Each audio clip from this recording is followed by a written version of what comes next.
She wasn't looking for danger, just a deal. Claire Jensen, a backwoods mechanic with more grit than luck, thought she was buying a sealed storage unit filled with forgotten tools. But when the concrete cracked beneath her boots and a hidden door groaned open, she found herself standing at the threshold of a Cold War Doomsday complex. What she uncovered inside wasn't just rare, it was worth millions, and someone out there wanted it back. Before we dive into Claire's unbelievable discovery, let us know where you're tuning in from. And if you're into stories that mix mystery, legacy, and the thrill of the unexpected, don't forget to hit that subscribe button because tomorrow's episode takes this even further. Let's get started. The wind was sharp that morning, slicing between rows of rusted trailers and chain-link fencing like it had somewhere urgent to be.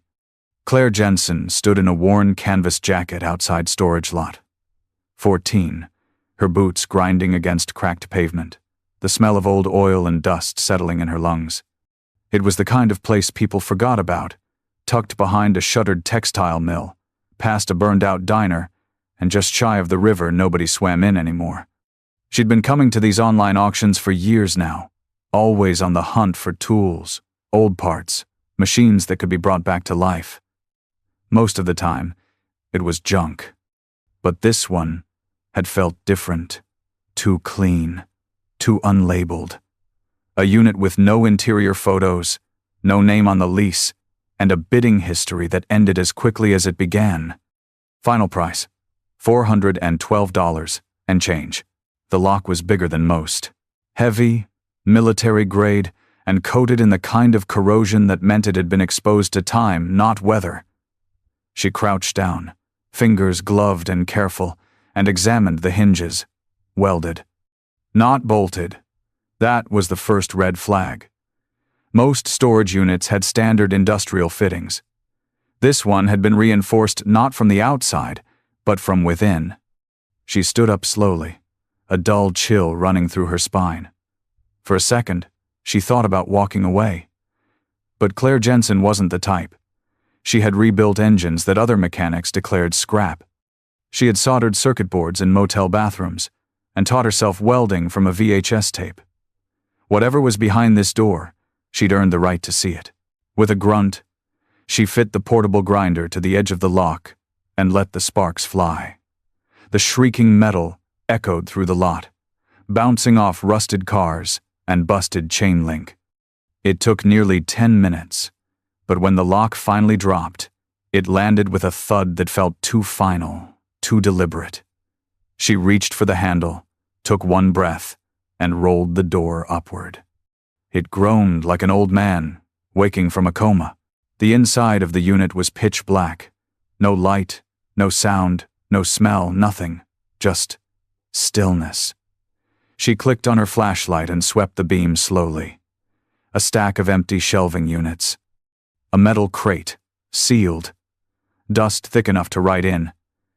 It looked, at first glance, like another dead end. Then, her boot hit something. A hollow clang, followed by a soft echo that didn't belong. Claire froze. She crouched again and cleared the dust with her sleeve. Beneath the layer of grit was a thick slab of concrete circular, maybe 4 feet wide, with a rusted metal ring bolted into its center. She stared at it, heart thudding. This wasn't a floor panel. It was a hatch, a hidden entrance. She glanced back toward the open lot, still empty, and felt the shift in the air, like something was watching. Or waiting. She dropped her flashlight beam back to the hatch and whispered, "What the hell did I just buy?" And without meaning to, she smiled. Claire didn't open the hatch right away. She stood over it, flashlight shaking slightly in her hand, trying to decide if this was something she was ready for. Not the discovery, but what came after. Because in her experience, the best finds were always double-edged. You think you're digging up a treasure, but half the time, you end up knee-deep in someone else's unfinished story. And this one? It felt unfinished before it even started. She ran her fingers around the edge of the slab. There was no lock, no visible hinge, just a metal ring thick with rust and pitted from time. She braced her boots, grabbed the handle with both hands, and pulled. Nothing. It didn't even shift. She tried again, this time with a grunt, muscles straining. Still, nothing. But then she noticed something off a thin hairline crack in the concrete around the circle's edge, maybe half an inch wide. Faint, but deliberate. It wasn't sealed to the floor. It was set into it, which meant it moved somehow. She stepped back, looking around the unit with new eyes. The metal shelving along the wall wasn't just empty, it was bolted into the concrete, which made no sense unless it was meant to hide something. She tapped on the walls, hollow. She crouched beside the crate and found it chained to the floor again, not for storage, for leverage. Claire circled back to the hatch, more curious than ever. Then she did what she always did when machines stopped talking. She listened. She got low, ear near the hatch, and just waited. Nothing at first. Then, faintly, she heard it, the distant echo of a drip. Not loud, not fast, but real. There was space below, not pipes, not crawl space. A room. Her pulse quickened. She left the unit, went back to her truck, and returned with a socket wrench, a long pry bar, and a stubby bottle jack. It took some maneuvering sliding the jack beneath the hatch ring, stacking metal to create leverage, but on the third pump, she heard it. A pop. Then a soft hiss of air, stale and metallic. The lid shifted a quarter inch. It took another hour of grunting, wedging, and sweat before the slab finally tipped enough to slide. Beneath it was a metal ladder, leading down into absolute black. She dropped a wrench in for measure. It took 3 full seconds before it hit something below. Claire stared into the hole, flashlight beam swallowed by the darkness. Her breath caught in her throat. Not fear. Not yet. Just awe. Beneath a storage unit in the middle of nowhere, she'd just cracked open something buried on purpose. She dropped her flashlight onto a cord around her neck, slid her gloves tighter, and stepped onto the first rung of the ladder. It groaned under her weight. The smell hit her halfway down, not rot, but old air, pressurized, metallic, and dry. 30 steps later, her boots hit steel flooring. She turned slowly in a circle. She was in a hallway, an underground hallway, and every inch of it was wrapped in reinforced concrete and lined with sealed doors. She wasn't in a storage unit anymore. She was in something much, much older, and she was completely alone. The silence hit her first thick and pressing, like the kind that sits inside sealed jars. Claire's breath echoed too loudly in her ears, each exhale bouncing off the concrete walls and vanishing down the corridor ahead. The beam of her flashlight cut through the dust-choked air in a narrow cone, revealing dull gray walls, exposed piping, and a floor lined with yellowed arrows painted decades ago. One pointed forward, one pointed back, and both were labeled in faded stencils. Security Access A and Engineering Lockdown. She picked A, not because she felt safer, but because the word security sounded like it might include cameras or records, anything to explain what she'd just found. Her boots clicked against the floor, each step setting off tiny flurries of dust. This place had been sealed for decades, but it wasn't ruined. It was preserved, built to survive something, and whatever it had been made for, it had outlived. She passed a glass panel cracked with age, revealing a dark room filled with rusting control panels and analog monitors. Claire pressed her face close to the glass, shielding the beam with her hand to get a clearer look. No movement, just rows of dials, wires, and a typewriter bolted to a steel desk. She moved on. The hallway bent left, then right, revealing a second door. This one was slightly ajar, the first breach she'd seen. She paused, every mechanic's instinct telling her not to push it open.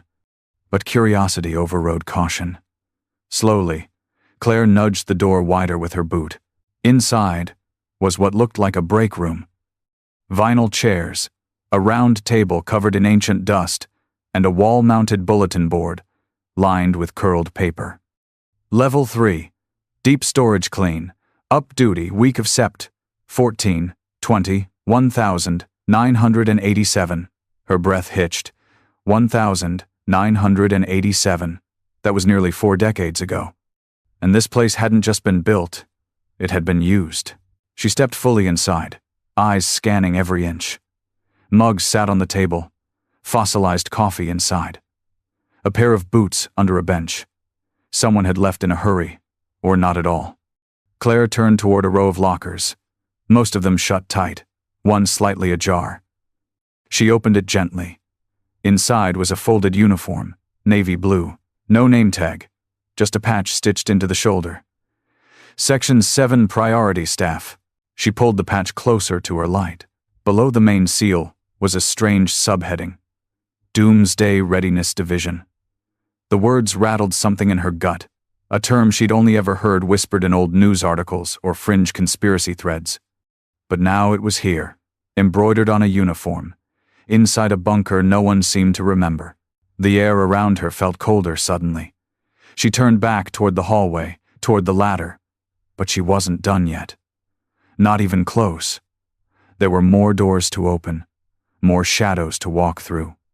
And something down here had been left behind, locked away not because it was broken, but because someone didn't want it found. She adjusted her grip on the flashlight. Okay, she whispered to herself. Let's see how deep this rabbit hole goes. And deeper she went. Claire moved slowly, her breath fogging in the cold air as she followed the yellowed arrows deeper into the complex. Each step forward felt like slipping into a memory that didn't belong to her, one sealed off decades ago, never meant to be uncovered. The hallway widened as she walked, the walls rising higher, the air thicker. Then she reached a door that didn't creak, didn't groan. It hissed. It was pressurized. A metal wheel was mounted in the center of it, like something off a submarine. She hesitated, fingers hovering just above the cold steel. This wasn't a storage room. This was containment. For what? She couldn't guess, but she knew enough to go slow. Claire braced her boot against the door and turned the wheel. It resisted, then clanked as it gave way. With a deep breath, she pulled. The door swung open into pitch-black silence. She stepped through. Her flashlight revealed rows upon rows of shelves, floor to ceiling, lined with sealed crates stamped with black block letters. Section 7. Contingency Stock. She stepped closer. One crate had a hand-painted label. Surgical kit, divided by nuclear ready, divided by 4 units. Another. Burns, divided by trauma, divided by neuro class 3. Claire walked down the aisle slowly, reading each label like a breadcrumb trail back through time. This wasn't just a fallout shelter. This was a full-scale medical response cache. And judging by the markings, whoever stocked it didn't just plan for survival, they planned for aftermath. Her hands found a crowbar near the door. One crate had already started to rot, the wood splintering at the corners. She wedged the crowbar in and cracked it open. Inside, vacuum-sealed packs of surgical supplies, still pristine, stacked neatly beside oxygen tanks and what looked like early defibrillator units. Expiration dates: 1986. Some of it was worthless now, but some the tools, the gear they were, collector grade, Cold War tech that had never been seen by the public, and all of it was untouched. She exhaled slowly. This wasn't a one-off stash. This was planned. Claire moved deeper, past the medical aisle, into another chamber. Here the crates were metal, heavier, painted army green. She brushed off the dust. Mrs. Deep cycle, divided by 25 yor. Another. Currency, divided by gold and silver backup. Another one made her stop completely. Armaments divided by locked, divided by classified access only. Her light froze on a heavy black crate in the corner. No markings, no handles, just a keypad and a keyhole. She stepped closer, almost afraid to breathe. This was no storage unit. It was an archive of a nightmare, a plan for if the world had ended. Claire's heart pounded as she scanned the rest of the vault. One wall was lined with boxes marked Comms emergency divided by scrambled, divided by radionuclear. Another with hazmat suits still sealed in plastic wrap. The deeper she went, the more complete the picture became. Bunk beds in the far corner, dried food storage, even an old generator with handwritten notes taped to the front. This wasn't a stash. It was self-sufficient. A doomsday bunker, Cold War vintage, forgotten by time. Left beneath a storage unit she'd bought on a hunch. And nobody knew it was here. She felt the weight of the air again. Heavy, sacred, like she had broken into a sealed tomb. But unlike a tomb, this place wasn't built for the dead. It was built for the survivors. Claire turned in place, flashlight scanning over it all, and whispered, "What were you people planning for?" And more chillingly, why was it never used? The next morning, Claire returned before sunrise. She hadn't slept much, not because of fear, but because her brain wouldn't shut off. She'd laid awake for hours, listing everything she'd seen, everything she still didn't understand. By 4:30 a.m., she was back in her truck, thermos of coffee in hand, and driving toward the unit like someone heading to a job interview with fate. The sun wasn't up yet when she cracked open the storage door again. She moved faster now, confident in her path. Down the ladder, through the cold hallway, past the break room with the mugs still sitting on the table, back into the vault. Her boots crunched lightly over dust and time. She'd brought a notebook and a headlamp this time. Old habits, mechanics, catalog everything. It was how she kept her shop organized, how she'd taught herself to restore engines blindfolded if she had to. This wasn't so different. Just a machine built by paranoia instead of pistons. She started in the food storage wing. Nearly a dozen crates, each one with 25-year recycle printed on the side in 5 languages. Most were likely expired, but they were sealed, maybe even collectible. She jotted it down. Then came the medical aisle. Syringes and vacuum packs. Morphine vials and lead-lined boxes. Full trauma kits that looked like they hadn't aged a day. She opened a case labeled, "Combat Lifesaver, Extreme Environment." Inside, surgical gloves, clotting agents, iodine injectors, sealed masks, mint condition. Then, the currency room. Gold and silver bars, unmarked and stacked in foam-lined crates. Claire nearly dropped her flashlight. These weren't coins. They were reserves, dull, heavy, and absolutely real. She picked up one bar with both hands. It had weight, maybe 20 pounds. Even without testing it, she could feel its worth. She scribbled fast into her notebook, breathing shallowly. Then came the weapons. She didn't open most of those crates. Some had locks. Some were clearly wired. Others had labels that made her pause. Controlled access, divided by non-conventional. Claire wasn't stupid.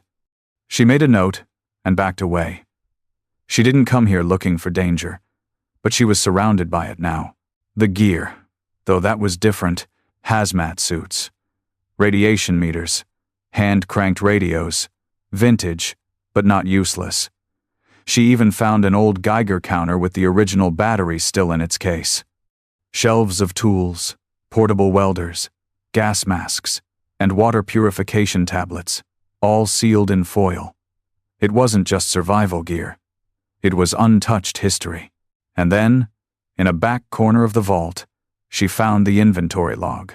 It was a black binder, swollen with aging paper and plastic sleeves. The cover read, 7 Alpha Asset Record. She sat on the floor and flipped it open. Inside was a list of every crate, cross-referenced by category and value, not just for operation purposes but insurance. Projected asset value, 40. $7.2 million. Claire blinked. She turned the page. The number had been revised. A red stamp over the original. $68.9 million. Then, underlined in pen beneath it, unaccounted assets not included in estimate. She stared at the page, her mind reeling. She hadn't just uncovered a bunker. She'd uncovered a Cold War fortune, quietly buried and perfectly preserved. But one question hit her harder than the numbers. Why had no one ever come back for it? As she flipped another page, a flicker caught her eye in the corner, by the old camera mounted on the wall. A red light, blinking, slow and steady. Claire froze. She hadn't noticed it yesterday. It hadn't been on, but it was on now, and that meant something or someone had activated it. The red light blinked like a heartbeat, steady, slow, watching.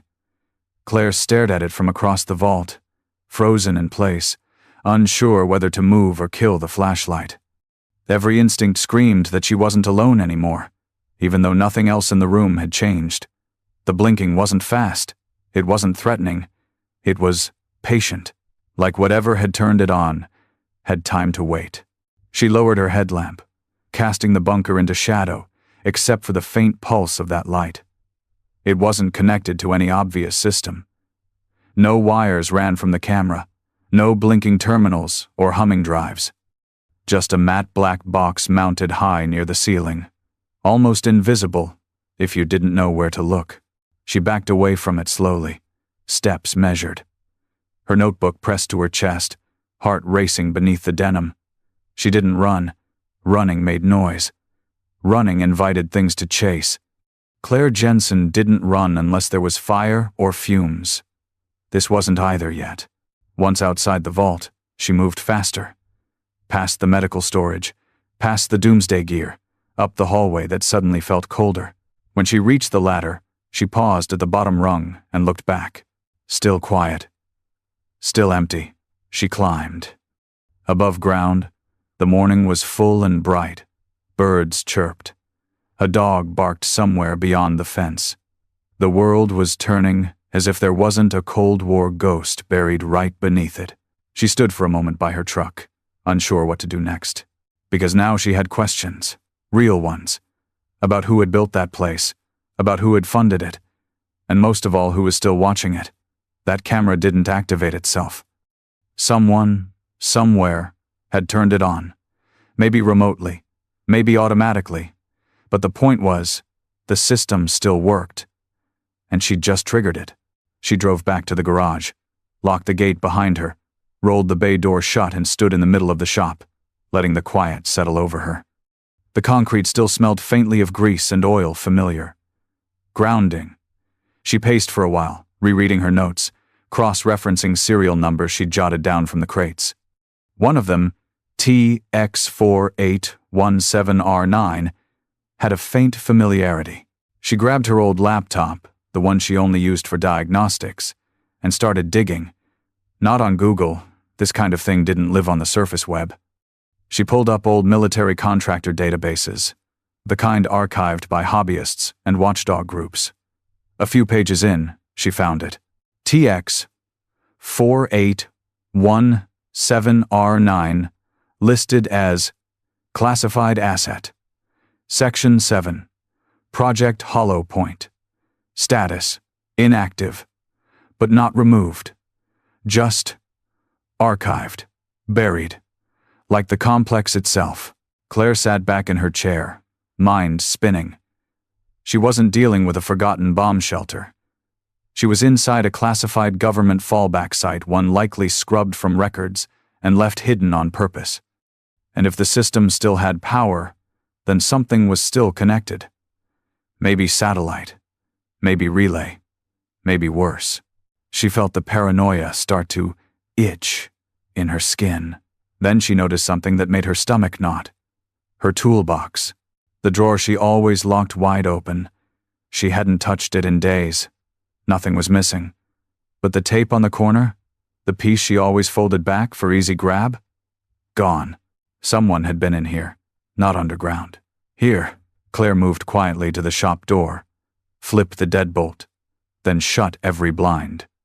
She sat in the corner of the garage, wrapped in shadows and silence, gripping her notebook like it could explain what was happening. Her heart thudded against her ribs, and for the first time in years, she felt afraid. Not because of what she'd found, but because someone else knew she had. The knock came late in the afternoon, not loud, but deliberate.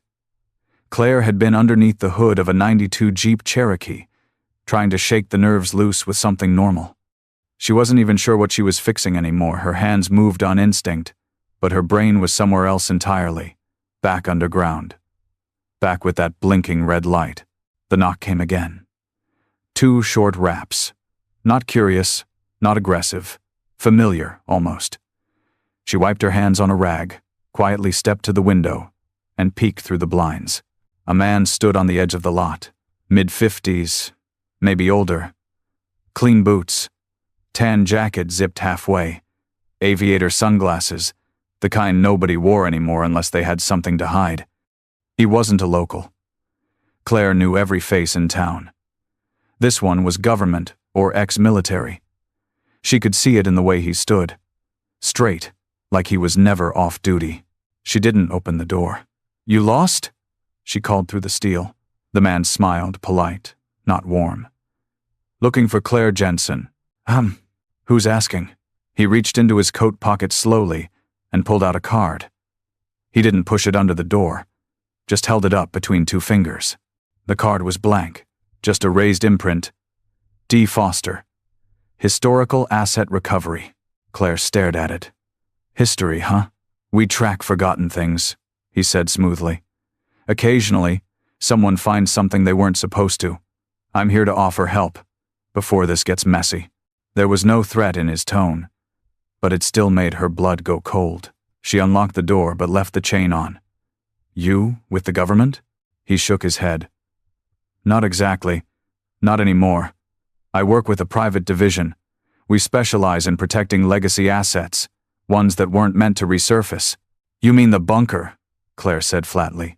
He gave a slight nod, as if pleased she'd said it out loud. "How long have you been watching me?" Foster didn't answer. "What you found is rare, valuable, but more importantly, sensitive." Claire leaned against the door frame, arms crossed. It was locked away and left to rot. Doesn't seem like anyone was protecting it. "That's the point," he said. "It was buried for a reason. No paper trail, no footprints. If you dig too deep, you'll find more than supply crates. You'll find stories that never made the history books." Claire raised an eyebrow. "Like what?" Foster removed his sunglasses. His eyes were tired. Not cruel, just used to loss. "Biotech experiments. Contingency plans. A few things that still give people nightmares in closed-door briefings. What you stepped into wasn't just a Cold War stash, Claire. It was a last-chance scenario." Her heart thumped hard. He continued. "We've already secured sites like this in Nevada, Pennsylvania, Alaska. Yours is the only one left that didn't report its own decommission." "Then how do you know it's mine?" Another pause. "Then, because you triggered the backup alert. The system pinged an old relay. It sent a signal we hadn't seen since 1989. It said, 'Assess reopened.'" Claire stared at him. "So what now?" Foster didn't blink. "We clean it, quietly. You walk away with your life, and maybe a generous check. No names, no headlines." She narrowed her eyes. "And if I don't?" He sighed. "Then someone else shows up, and they won't knock twice." A silence stretched between them, thick as oil. Claire nodded once, not agreement, but understanding. "Thanks for stopping by," she said, and shut the door. The man didn't knock again. Claire didn't sleep that night. The man's words looped in her head like a radio stuck on one channel. "You'll find stories that never made the history books." And then, it was a last-chance scenario. But what kind of scenario required silence, secrecy, and enough gold bars to buy a small country? By sunrise, she was back at the storage lot.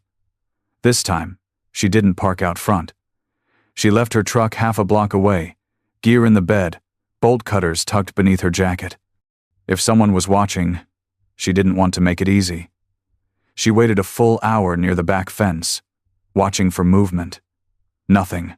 No footsteps, no cameras, just wind and weeds and the hollow buzz of power lines. She went in fast, locked the unit behind her, and descended the ladder with her flashlight already on. The vault felt different today, tighter, like the walls had learned her name. Claire passed the rows of crates, the stacks of survival kits, the gold she hadn't dared touch. She didn't stop until she reached the hallway she'd ignored before. The one with the single sealed steel door. The one with no label. Until now, someone or something had cleaned the dust. And faintly, in the light, a stencil had reappeared. S7R, divided by priority black. Claire ran her fingers over the letters. R? For research? Recovery? Whatever it was deeper than food rations and backup plans. This was the heart of the complex, the one room even the inventory log had skipped. The door had no keypad, just a biometric panel long dead. She didn't bother with the electronics. She had brought tools. It took 30 minutes, a lot of sweat, and 3 snapped crowbar tips, but eventually the door creaked, not open, but unlocked. Claire braced her back, dug her heels into the concrete, and pulled. A wave of cold hit her. Not air-conditioned cold, sealed cold. The kind that wrapped around your spine and whispered, "You don't belong here." The room beyond was darker than the rest. Taller, industrial. The walls were lined with frosted glass panels, some shattered, some fogged from the inside. A single hanging bulb swayed gently in the center, still lit, powered by a generator that somehow still hummed through the floor. And beneath that light, a steel gurney. Claire stepped forward slowly. The gurney was strapped with thick leather bands, buckles, bolts, and on the floor beside it, rusted restraints, not for transport, for containment. Her eyes tracked upward medical cabinets, labeled vials, glass tubes with cracked lids. The air reeked of chemicals and old copper. She moved toward a metal desk in the corner. A single manila folder lay open, its contents yellowed and brittle. The first page was stamped. Classified, divided by section. 7 divided by HP unit record. Below, typed in faded ink, subject 03. Civic Restoration Initiative. Notes. Metabolic acceleration successful. Tissue resilience exceeded threshold. Cognitive drift increased post. Day 7. Recommended full isolation. Containment status. Failed. Personnel fatalities. 5. Decision. Seal and suppress. Claire's stomach turned. Whatever they had been doing down here, it wasn't survival prep. It wasn't just storage. It was experimentation. Human, aggressive, abandoned. And judging by the final note scribbled in red pen at the bottom, no retrieval, no recovery. Burn this if breached. She knew she'd gone too far. But one detail chilled her more than all the rest. In the far corner of the room, just behind a cabinet, was a second camera, and it wasn't blinking. It was on. Claire stepped back, heart pounding in her ears. Because somewhere, right now, someone else was watching. And now that she'd opened this room, she knew. She hadn't found the bunker. The bunker had found her. She didn't take the folder. Didn't even touch it again. Just backed out of the room slowly, 1 foot at a time, making sure not to turn her back on the shadows. She shut the steel door behind her and wedged a pry bar into the hinge. A poor lock, but better than nothing. The hallway beyond suddenly felt too narrow. The silence, too loud. She was no longer exploring. She was escaping. Claire climbed the ladder faster than she ever had, her breath ragged by the time she hit open air. The sky had darkened, not fully night, but heading there fast. She shoved the storage unit door shut, locked it behind her, and jogged back to her truck. Her hands shook as she turned the key in the ignition. The engine coughed once, then roared. As she pulled onto the road, her eyes flicked to the rearview mirror. A black SUV was parked 3 driveways down, not running, just sitting. Windows tinted, no plates. Claire didn't go home. She drove south past the junkyards, past the church, past the turnoff for her garage, and cut down an old fire road she hadn't taken since high school. The tires bounced over gravel and roots, but she kept going until she was deep into the trees, far from town, far from cell towers. She killed the lights, and the engine, sitting in the growing dark. And finally, she let herself breathe. The truth was this. She'd stumbled into something that had never been meant for daylight. Not just gear, not gold, not forgotten supplies. It was a facility for something else. Experimentation, containment, control. And according to that red pen note, burn this. If breached, it was never supposed to come back to the surface. But now it had. And the men who built it, or inherited it, they knew. She could feel them tightening their grip already. The SUV wasn't the last warning. It was the first. Claire sat with her hands on the steering wheel, the notebook still on the seat beside her. Inside it, the item numbers, the crate logs, the estimated value, but also something more dangerous. The locations, hidden hallways, the failed containment room. Evidence. She could go public, upload everything, scan the documents, contact a journalist, let the world see what was buried under a dusty lot in a dying town. Or she could bury it all again.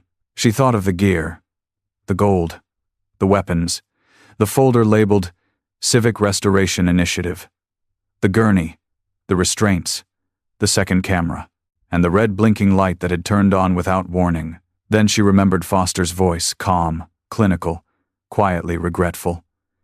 We clean it quietly. You walk away. Her stomach turned. Because Claire didn't trust them to clean anything.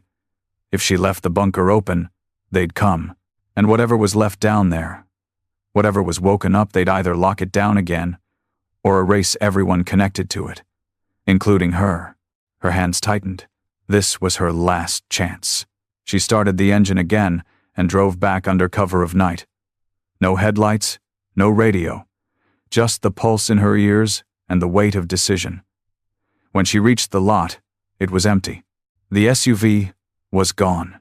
Inside the unit, she worked fast, just like when she used to rebuild transmissions on deadline. She rerouted the gas line from her generator, sealed the air duct, packed crates tight against the hallway. At the base of the ladder, she placed her old welding tanks and sealed them shut. She wasn't destroying the complex. She was erasing the entrance. And when it was done, she lit a match. A soft whoomph echoed up the shaft as the fire caught, consuming the wood crates, the papers, the door. Smoke poured upward, not explosive, not wild, just enough to collapse the structure inward. Claire stepped back as the storage unit shuddered, then settled. It was sealed now, not burned to ashes, not destroyed, just hidden again. Except this time, no one would find it by accident. And if they wanted in again, they'd have to go through her. The morning after the fire, Claire stood outside the smoking remains of Storage Unit 14, her hands tucked deep in her jacket pockets. The door had warped in the heat, collapsed inward. Charred crates leaned like shadows against the blackened ladder shaft. From above, it looked like a junk fire. Nothing more. Just a mechanic's bad gamble gone worse. That's what she wanted them to see. And that's what she told the fire marshal when he showed up with a clipboard and a shrug. Faulty propane heater, she'd said. Was trying to warm the place up to work inside. Guess I left it too close to the wall. He didn't push. Took a few photos, made a note, and told her she was lucky the fire hadn't spread to the other units. Claire nodded, played the part, and waited until the lot cleared out again. Only then did she walk back to her truck, unlock the toolbox under the seat, and pull out the one crate she'd saved. It was small, heavy, unmarked. She didn't know exactly why she'd chosen it. Maybe it was instinct. Maybe it was guilt. Or maybe she just wanted to keep a piece of what she'd found, something to remind her that the world was stranger, darker, and far more fragile than it looked. Back at her garage, she opened it slowly. Inside, a portable radio, a thick manual labeled CRX Mobile Systems, Civil Signal Override, and a sealed envelope marked, "To be opened in event of system collapse." She didn't open that last part. Not yet. She placed the crate on the top shelf of her office, behind a row of dusty carburetors and timing belts. No one would ever know it was there, and if they did, they'd have to understand engines before they understood secrets. The next few days passed in a haze of grease and quiet. She rebuilt a transmission, rewired a dashboard, said little to her few regulars and nothing at all to the strangers who started driving past the shop slower than usual. SUVs, rental sedans, even a guy on foot who lingered too long at the corner before vanishing into the alley behind the post office. They were watching. She knew that now. But she also knew something else. They couldn't act without drawing attention. The bunker was gone. The evidence, the scary stuff, burned, buried, sealed beneath rubble and metal. They didn't need to erase her anymore. Not yet. And so she kept her head down, until one evening, just as the sun dipped below the tree line, she heard another knock, not on her door, on her workbench. She turned. It was Leo, the teenager she'd taught how to fix alternators last summer. He stood awkwardly, holding a notebook of his own. You, still doing lessons on weekends? He asked. Claire smiled. Yeah, she said. I think I've got room for one more. And just like that, the silence shifted. The shadows lost their bite. She hadn't just escaped something. She'd inherited it. A story, a warning, a truth too dangerous to keep, but too big to forget. So she buried the truth beneath the floorboards of her life, like so many before her. But she didn't bury all of it. She carried one box, one secret, and the knowledge that if the world ever cracked open the way those old Cold War men had feared, she might be the only one who knew what came next. As night fell over the garage and the tools went quiet, Claire Jensen stood in the soft orange glow of the shop lights, a wrench in one hand and oil on her sleeve. No one would ever know the full story of what she found. But then again, maybe they weren't supposed to.